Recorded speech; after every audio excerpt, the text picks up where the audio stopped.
Salut à tous, le journal du foot de ce vendredi 29 mai.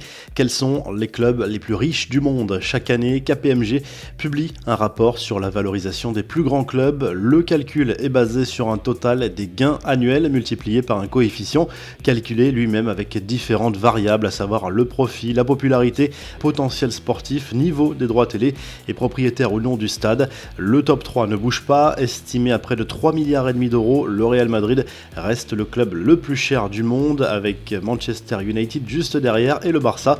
Le PSG, premier représentant français, se classe 9e avec un prix approchant les 2 milliards d'euros. L'Olympique Lyonnais occupe la 20e place avec une valeur estimée à 543 millions d'euros. Les fans de la Première Ligue retrouvent le sourire. Les 20 clubs de l'élite anglaise viennent de se mettre d'accord, comme annoncé par plusieurs médias britanniques, dont le Telegraph et The Independent. Le championnat anglais reprendra le mercredi 17 juin avec 2 matchs en retard, dont un prometteur Manchester City-Arsenal. La Première Ligue avait été officiellement suspendue le 13 mars dernier en raison de la crise sanitaire.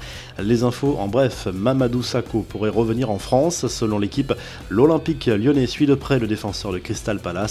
Visiblement, l'opération est en bonne voie dans la mesure où l'ancien Parisien est séduit par le projet. Le message poignant de Kylian Mbappé sur Instagram pour rendre hommage à Arthur, un jeune enfant mort des suites d'une maladie et qu'il avait rencontré.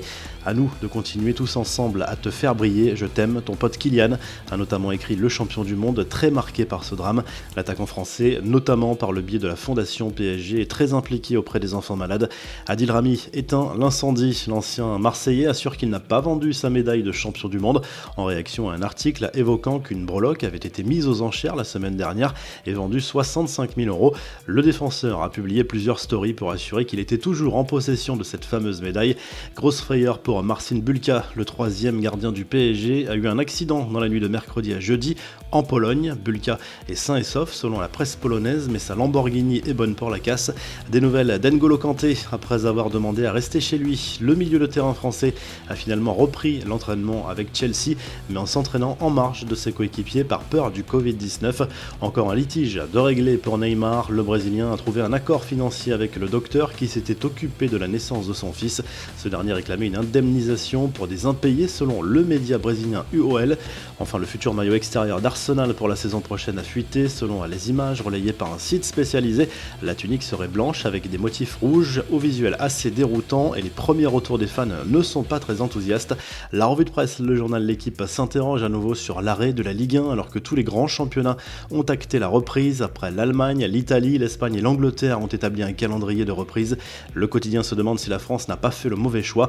En Espagne, le journal AS consacre sa une aux résultats de la dernière enquête sur la valeur des clubs les plus riches du monde et se félicite de voir que le Real Madrid ne connaît pas la crise tout en haut de ce classement. Le journal Sport consacre sa une à Luis Suarez qui aurait dû manquer toute la fin de saison et qui pourrait finalement devenir l'une des clés de la conquête du titre en Espagne pour le Barça. Enfin, en Italie, le Corriere dello Sport se réjouit de la reprise enfin officielle de la saison de football le 13 juin pour la Coupe d'Italie et le 20 juin pour la Serie A. Vous retrouvez l'actu foot sur topmercato.com, l'appli Top Mercato, et à très vite pour un nouveau journal du foot.